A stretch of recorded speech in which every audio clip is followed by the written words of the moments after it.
And there is a live look at Marvis Frazier, who has just entered the ring here in the Glens Falls Civic Center. The record 16-1 with 7 knockouts. There are the vital statistics on the young man who is attempting to continue his father's legacy in the sport. Now entering the ring, the local favorite, trains and lives in Catskill, New York, has fought so many of his bouts here in the Albany, Troy, New York area. Mike Tyson entering as the warrior, the characteristic no socks, no robe look.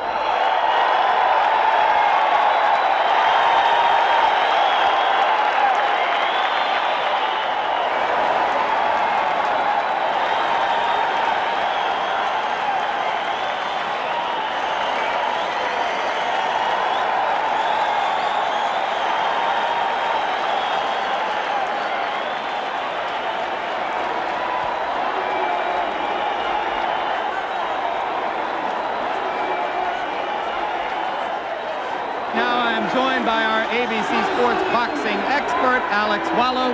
Alex, how do you see the fight? Jim, in my opinion, it is not a matter of if Mike Tyson knocks out Marvis Frazier, but it's just a matter of when. I don't think Marvis is overmatched in this fight because of a lack of talent.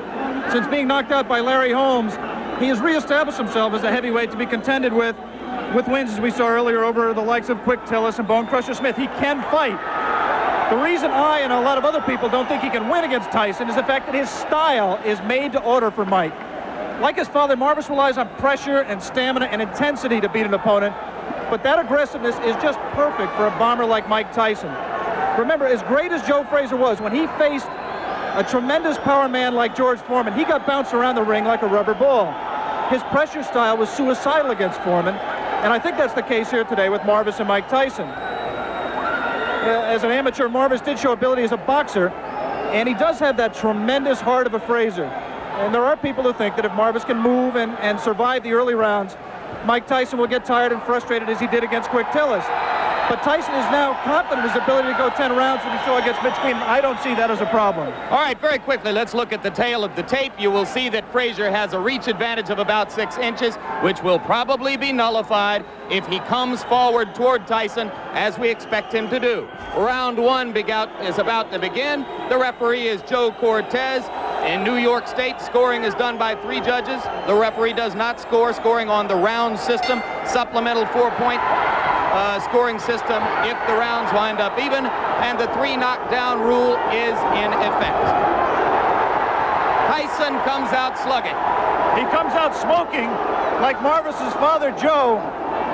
Marvis must move or we're going to be out of here very, very quickly.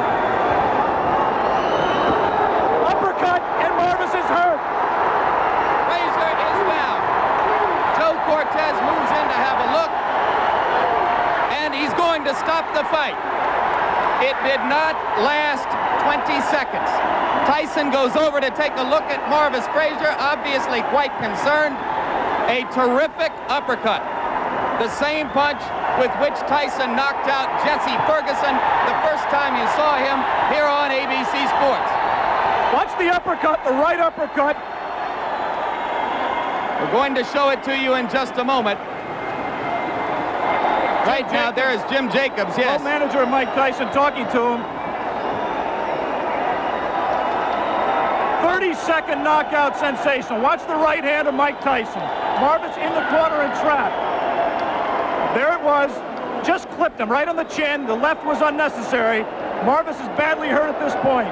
Uppercut again. And there, Marvis is out on his feet. Everything after this is just incidental.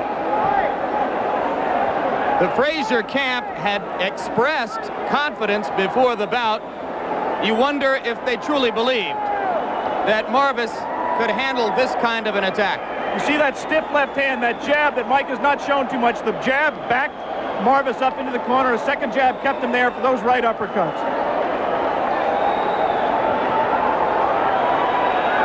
There will continue to be skepticism in some quarters regarding Tyson's stamina, his ability to take a punch, his technique in the ring.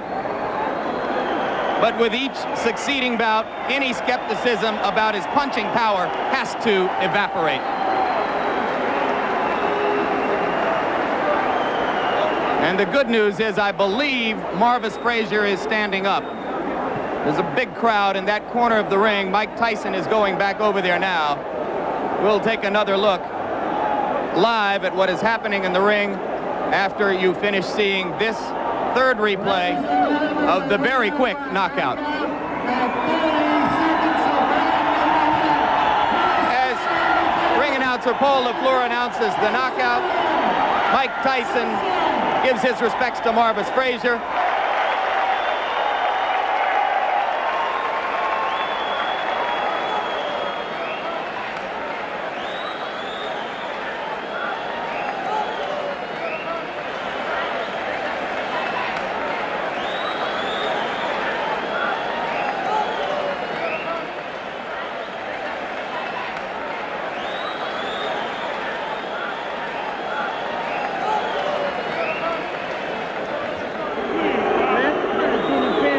Michael, give me first your reaction to the fight.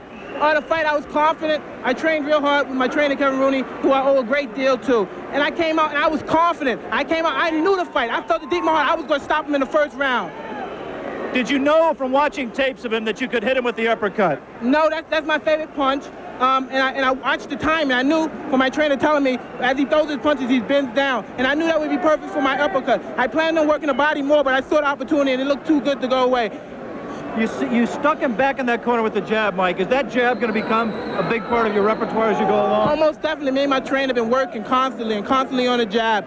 And as you say, I feel so confident, and I knew deep down in my blood that I was going to stop him in the first round. You said that you feel fear before a fight. Did you have any fear for this fight, and how do you deal with that fear? Well, I use the fear to reflect it on my opponent, because fear I use as my friend. It's my friend. If I don't have it, I don't fight. In your mind, if your managers Jim Jacobs and Bill Caton and your trainer Kevin Rooney came to you and said, Mike, we think you're ready for a title shot tomorrow, would you agree with them at this point? Most definitely. Anytime if my manager and my trainer feel that I'm confident and they're willing to put me in a title and they're sure I could beat the champion, I'm sure I could beat them also. Of the three champions, who would you like to fight and why? I'd fight anybody my trainer put me in with, because I'm confident I could beat any fighter in the world. What do you think of the three champions? They're all good fighters, because you have to be a good fighter. You can't take nothing away from them to become the champion. But I'm confident and I'm ready. And I'm ready when my trainer tells me. Good, Michael. Let's take a look at the replay of the knockout. We can almost play the entire fight in slow-mo.